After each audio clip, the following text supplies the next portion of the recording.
చూస్ country delight, live better. ఇప్పుడే country delight app ని download చేసుకోండి. భారత్ పాకిస్తాన్ల మధ్య కాల్పుల విరమణ ఎవరిని షాక్ కి గురి చేసింది?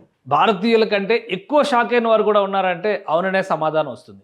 ముఖ్యంగా బలూచిస్తాన్ ప్రజలు భారత్ పాకిస్తాన్ల మధ్య నెలకొన్న ఉద్రిక్తతల్ని చాలా వరకు ఒక అడ్వాంటేజ్గా మలుచుకునేటువంటి ప్రయత్నం చేశారు. కానీ ఎప్పుడైతే కాల్పుల విరమణ ప్రకటన వచ్చిందో తమ ఉద్యమానికి సంబంధించి కీలకమైన సమయంలో ఈ మద్దతు కోల్పోయామనేటువంటి ఆవేదన, ఆందోళన మొదలైంది. ఎందుకంటే స్వతంత్ర బలూచిస్తాన్ ప్రకటన చేయడం కోసం కావాల్సిన ప్రక్రియ మొత్తాన్ని కూడా బలూచ్ ఉద్యమకారులు సిద్ధం చేసుకున్నారు. దానికి సంబంధించినటువంటి వివరాలు మనం ఒకసారి చూద్దాం. బలూచిస్తాన్కి సంబంధించి ఉద్యమం పీక్ స్టేజ్లో ఉన్న సమయంలోనే, ఎందుకంటే క్వెటా లాంటి సిటీతో పాటు దాదాపు బలూచిస్తాన్ మొత్తం కూడా బలూచ్ ఉద్యమకారుల చేతిలో ఉన్నటువంటి పరిస్థితుల్లోనే కాల్పుల విరమణ ప్రకటన జరిగింది.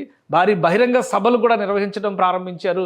ఖచ్చితంగా ఈసారి స్వతంత్ర బలూచిస్తాన్ ఆవిర్భవిస్తుందనేటువంటి ధీమాతో ఉన్నారు. అయితే ఎప్పుడైతే భారత్ కాల్పుల విరమణ ప్రకటించిందో కొంత అయోమయంలో పడ్డారు. అయితే వెంటనే తేరుకుని వాళ్ళు తమ వంతుగా భారత్కి సాలిడారిటీ తెలిపేటువంటి ప్రయత్నం చేస్తున్నారు. ఇగో సాలిడారిటీ యాజ్ నో బార్డర్స్ అంటూ కొన్ని ప్లకార్డ్స్ రెడీ చేసుకుని ఫోటో క్యాంపెయిన్ చేస్తున్నారు సోషల్ మీడియాలో పెద్ద ఎత్తున. బలూచిస్తాన్ ప్రజలు, బలూచిస్తాన్ ఉద్యమకారులు. అసలు బలూచిస్తాన్ ఉద్యమానికి సంబంధించి చూడాలంటే ఇందులో కీలకమైనటువంటి 3 వర్గాలకు సంబంధించిన పోరాటాన్ని మనం డిస్కస్ చేయాల్సి ఉంటుంది. అందులో ఒకటి బలూచిస్తాన్కి సంబంధించి ప్రజాస్వామ్య పద్ధతిలో ఉద్యమం నడిపిస్తున్నటువంటి డాక్టర్ మహరాజ్ బలూచ్, తర్వాత ఇప్పుడు ఆయుధాన్ని పట్టి ఉద్యమం చేస్తున్నటువంటి బలూచ్ లిబరేషన్ ఆర్మీ, అలానే గత దశాబ్దాలుగా పోరాటం చేస్తున్నటువంటి బలూచిస్తాన్ లిబరేషన్ ఫ్రంట్.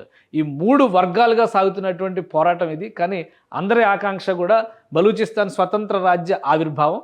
ఆ ఆవిర్భావానికి సంబంధించి డాక్టర్ మహరాజ్ బలూచ్ చేస్తున్నటువంటి ఆందోళనకి, ప్రజాస్వామ్య పద్ధతిలో జరుగుతున్నటువంటి ఆందోళనకి బలూచిస్తాన్ అంతటా కూడా విశేషమైనటువంటి మద్దతు లభిస్తుంది. అలానే బలూచ్ ప్రజలు బహిరంగంగానే తమ హక్కుల కోసం పోరాడుతున్నారు. అంతర్జాతీయ మీడియా నుంచి అంతర్జాతీయ వేదికల వరకు తన గళాన్ని బలంగా వినిపించడంలో డాక్టర్ మహరాజ్ సక్సెస్ అయ్యారని చెప్పిన విషయాన్ని మనం అర్థం చేసుకోవచ్చు. కానీ లిబరేషన్ ఆర్మీ వచ్చిన తర్వాత ఉద్యమ పదంలో అడుగు ముందుకు పడేటువంటి అవకాశం దక్కింది. ఈ క్రమంలోనే పోరాటాన్ని ఇంకా పూర్తి స్థాయిలో విప్లవ పంథాలో నడిపిస్తున్నారు. సో నగరాల ఆక్రమణ పూర్తి కావడం, ఒక దశలో మొత్తం రాష్ట్రం మొత్తాన్ని కూడా తమ స్వాధీనంలోకి తీసుకుని కొత్త దేశం ఆవిర్భవిస్తుంది అని దానికి కావలసినటువంటి ప్రణాళికను కూడా బలూచిస్తాన్ ప్రజలు సిద్ధం చేసుకోవడం ఆసక్తికరమైనటువంటి అంశం. ఇది బలూచ్ ప్రజలు చేస్తున్నటువంటి భారతదేశానికి సంబంధించి Baloch and Indian friendship only weapon that will dent, damage and destroy the devil Pakistan అని చెప్పని క్యాప్షన్స్ ఇచ్చారు. సో ఇవన్నీ కూడా చిన్న పిల్లలతో కూడా చివరికి భారతదేశం పట్ల వాళ్ళకు ఉన్నటువంటి ప్రేమానురాగాల్ని ప్రకటించేటువంటి ప్రయత్నాలు చేశారు. దీనికి ఇప్పుడు తాజాగా బలూచిస్తాన్ లిబరేషన్ చార్టర్ అనేటువంటి పేరుతో కావాల్సినటువంటి లిటరేచర్ మొత్తం కూడా బలూచ్ ఉద్యమకారులు రెడీ చేసుకున్నారు. భారత్ పాకిస్తాన్ల మధ్య ఉద్రిక్తతలు ఉన్నటువంటి సందర్భంలోనే లిబరేషన్ ప్రకటన చేసేందుకు కావాల్సినటువంటి ప్రణాళిక. వీళ్ళంతా కూడా ప్రజాస్వామ్య ఉద్యమకారులు. 3 పందాలుగా జరుగుతుంది ఈ ఆందోళన అని చెప్పని మనం అనుకుంటున్నాం.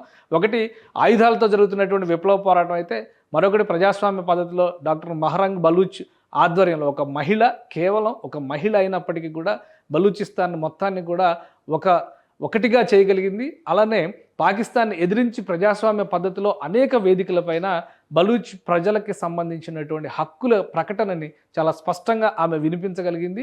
అలానే ఆమె తండ్రి కూడా బలూచ్ ఉద్యమకారుడిగా ఉండి అనేక సందర్భాల్లో పాకిస్తాన్ ప్రభుత్వం ఆయన్ని నిర్బంధించి చివరికి డెడ్ బాడీగా దొరికినటువంటి పరిస్థితి.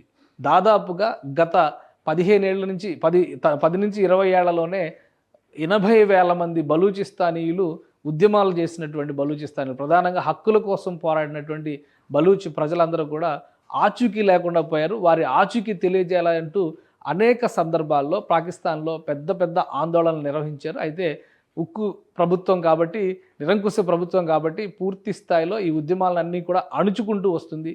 కాకపోతే గత కొంతకాలంగా ఒక బలమైనటువంటి ఆకాంక్షగా ఇది మారిపోయింది. మారిన తర్వాతనే ఈ చార్టర్కి సంబంధించినటువంటి రూపకల్పన జరిగింది. బలూచిస్తాన్ స్వతంత్ర రాజ్యం ఏర్పడితే లిబరేషన్ చార్టర్ దీన్ని వేలాది ప్రతులు కూడా ముద్రించి బలూచిస్తాన్ ప్రజలకి ఇచ్చేందుకు కావాల్సినటువంటి ప్రణాళికని రెడీ చేసుకున్నారు. ఈలోపు ఎందుకంటే ఒకవైపు భారతదేశంతో యుద్ధం, మరోవైపు బలూచిస్తాన్ జరుపుతున్నటువంటి పోరాటం, ఈ రెండింటి ఫలితంగా ఖచ్చితంగా ఈసారి బలూచిస్తాన్ దేశం ఆవిర్భవించడం ఖాయం అనేటువంటి నమ్మకంతో బలూచ్ ప్రజలు పెద్ద ఎత్తున బయటకు వచ్చారు. మహిళల మద్దతు, పిల్లల మద్దతు అందరూ కూడా అన్ని వర్గాల వారు కూడా ఒకటైనటువంటి సందర్భం. దాదాపుగా ఈ 75 ఏళ్లలో జరిగినటువంటి అన్ని పోరాటాలకి ఇదొక ఫైనల్ ముగింపుగా చెప్పాల్సినటువంటి పరిస్థితి ఏర్పడుతుంది.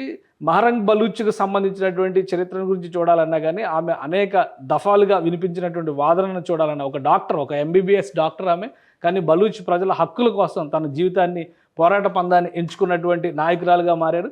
గత కొంతకాలంగా ఈ ఉద్యమం మరింత బలోపేతం కావడంతో చాలా క్లియర్గా ఒక నిర్ణయం తీసుకుంది పాకిస్తాన్ ప్రభుత్వం.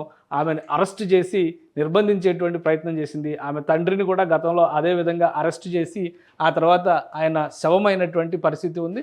ఈ నేపథ్యంలో ఆమె అరెస్టు ఈ సంవత్సరం ఏప్రిల్ మాసంలో జరిగింది. ఏప్రిల్ మాసంలో అరెస్టు జరిగిన తర్వాత పెద్ద ఎత్తున ఆందోళనలు చేయడం మొదలుపెట్టారు. బలూచ్ ప్రజలందరూ కూడా రోడ్డుపైకి రావడం మొదలుపెట్టారు.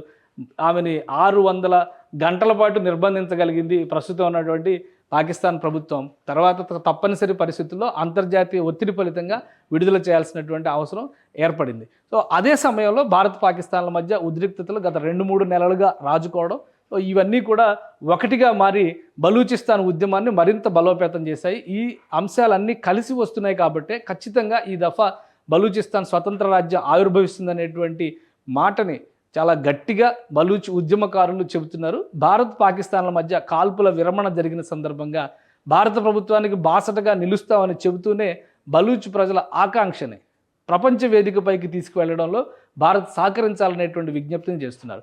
సో ప్రస్తుతం వీళ్ళు ఇచ్చినటువంటి డెడ్లైన్ ప్రకారం జూన్ నెలలో స్వతంత్ర బలూచిస్తాన్ ఆవిర్భవిస్తుంది, పాకిస్తాన్తో వేరుపడుతుందనేటువంటి ఒక డెడ్లైన్ విధించారు.